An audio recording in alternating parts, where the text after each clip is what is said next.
A Rio+20 vai discutir o futuro do planeta. Mas antes dela, uma outra reunião tem importância especial aqui para o Congresso Nacional.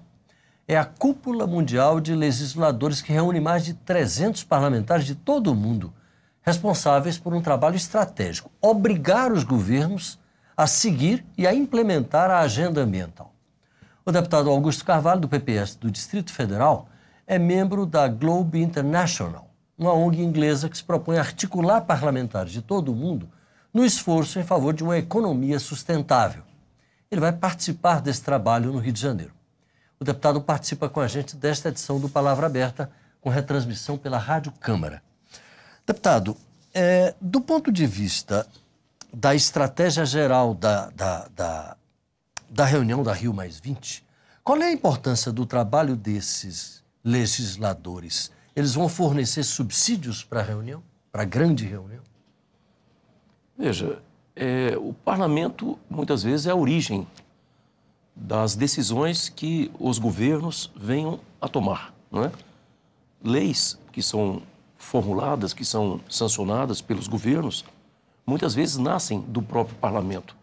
Nós temos aqui experiência brasileira, né, que várias matérias com essa preocupação de estimular a economia verde, né, incentivar alternativas de tecnologia que possam mitigar, possam atenuar os efeitos, né, do aquecimento global. Então, nós, na Comissão do Meio Ambiente, aqui no Parlamento Brasileiro, temos tido várias matérias dessa natureza aprovadas e que já chegaram, inclusive, a ser aprovadas no plenário do Congresso. Bom, é importante que os parlamentos do mundo troquem experiências. No Brasil, eu creio que nos últimos anos nós estamos com um foco muito voltado para essa questão ambiental, né? O governo brasileiro tem um protagonismo hoje muito mais acentuado do que de 20 anos atrás, quando ocorreu a Rio92. Então, é natural, né, de se esperar que o resultado desse debate, que reunirá centenas de parlamentares do mundo e que será apresentado aos chefes de Estado e de governo que estarão reunidos de 20 a dia 22 no Rio de Janeiro, é natural que haja essa, vamos dizer, essa contribuição, né, do que pensam os parlamentares para que possa ser debatido esse documento, que vier a ser resultado, né, pelos próprios chefes de Estado presentes. Esse documento, então, que vai ser aprovado ao final desse encontro de legisladores, vai ser encaminhado à Rio+20. A expectativa é de que esse documento sirva como subsídio, talvez principal, já que, como o senhor bem disse, essas iniciativas surgem dos parlamentos e não dos governos, na maioria das vezes? Certamente há uma expectativa muito grande. Claro que hoje nós vemos uma certa tensão, né, na realização da Rio+20, em razão, por exemplo, da não confirmação ainda de presenças importantes. Não é possível que os Estados Unidos, na pessoa do seu presidente, não esteja num evento dessa magnitude. A chanceler Angela Merkel, da Alemanha, que até agora também não confirmou a sua presença, o primeiro-ministro inglês. Então, são personagens que precisam estar presentes num evento dessa magnitude, promovido pela Organização das Nações Unidas, e mesmo sabendo dessa dificuldade ou dessa impossibilidade de estarem presentes essas personalidades, é preciso que o parlamento, pela voz dos seus representantes, né, do que estarão reunidos, tenha o seu documento. A nossa expectativa não poderia ser outra, senão que esse documento possa sensibilizar, né, os responsáveis pelos governos que estarão reunidos no Rio de Janeiro. É claro que há razões de Estado, há razões de economia, toda a crise econômica por que passa principalmente o continente europeu, né, e a economia dos Estados Unidos, é claro que tem limites, vamos dizer, ao ritmo, à velocidade com que essas decisões precisam ser implementadas.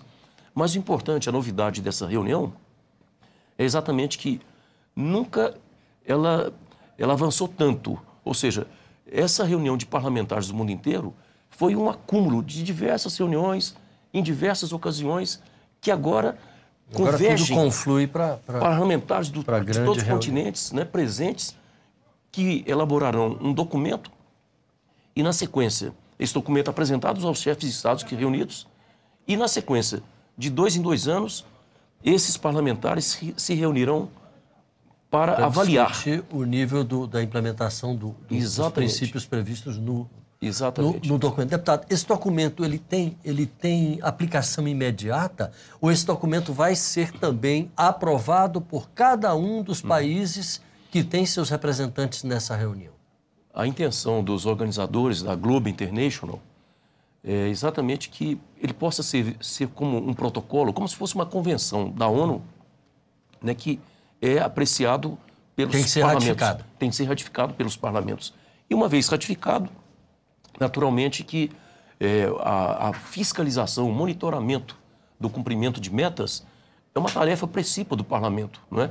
Então, de 2 em 2 anos, haverá essa reunião de avaliação, de monitoramento, de acompanhamento das metas, o que deixou de ser alcançado. Enfim, não se perder o espírito que marcou a Rio 92, 20 anos atrás, dar uma velocidade, até porque o planeta não espera mais a pachorra, né, dos governantes, né?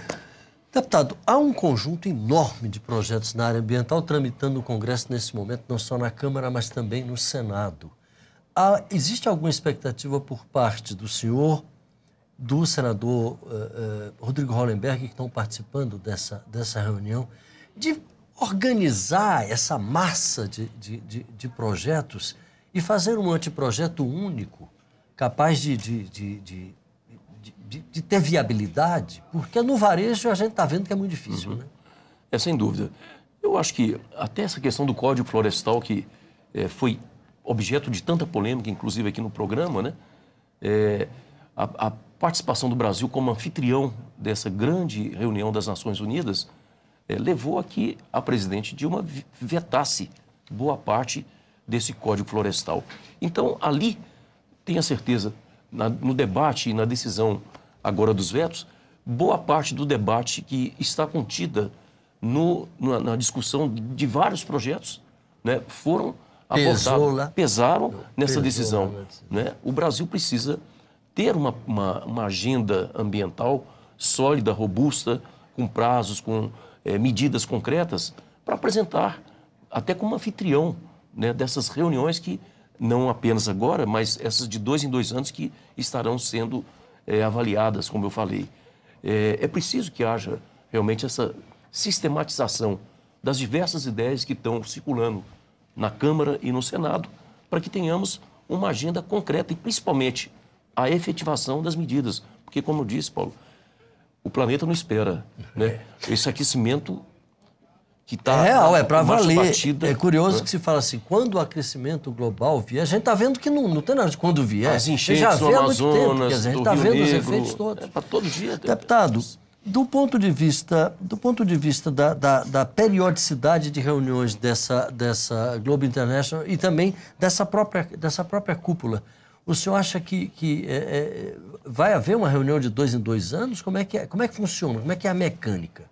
Veja, para desaguar nessa reunião de parlamentares do mundo inteiro, foi uma sucessão de reuniões que aconteceram, né? E o Brasil já vai levar... O Brasil já vinha participando de todas elas. O Brasil já vai levar uma posição comum? Já tem um documento, por exemplo, da delegação brasileira a ser apresentada lá na reunião? Esse documento está ainda em fase de elaboração, está ainda sendo debatido, né? E não apenas da delegação brasileira, mas daquelas delegações que mais afinidade têm demonstrado, né, na organização desse evento. O importante é que a gente, a partir de agora, como eu falei, não basta mais uma reunião com mais um documento, né, com declarações de intenções. É preciso medidas concretas. Tem que sair do papel e ir para a prática agora. E principalmente envolvendo o parlamento na cobrança e monitoramento dessas decisões e dessas medidas que vierem a ser tomadas. Na sua opinião, deputado, qual é a sua expectativa em relação a Rio+20 como um todo, para a gente encerrar? Uma vez que a gente sabe das dificuldades que o senhor apontou no início, talvez a ausência de alguns chefes de Estado importantes, como é o caso do presidente norte-americano, de alguns chefes de Estado da Europa. Qual é a sua expectativa final? O senhor ainda é otimista? Eu sou um otimista inveterado. Eu acho que, com todas as dificuldades, a crise econômica, ela impõe, muitas vezes, essa antinomia, essa oposição entre dois conceitos que não existe, na minha opinião, esse conflito. Desenvolvimento e sustentabilidade, né? É possível compatibilizar o desenvolvimento econômico, o crescimento da riqueza, a produção de riqueza, né, com a preservação do planeta, observando as medidas que são necessárias para evitar o aquecimento, principalmente da nossa terra querida. Deputado Augusto Carvalho, PPS do Distrito Federal, muito obrigado pela sua participação e um bom encontro. Obrigado. Você de casa, obrigado pela audiência. Um abraço e até a próxima.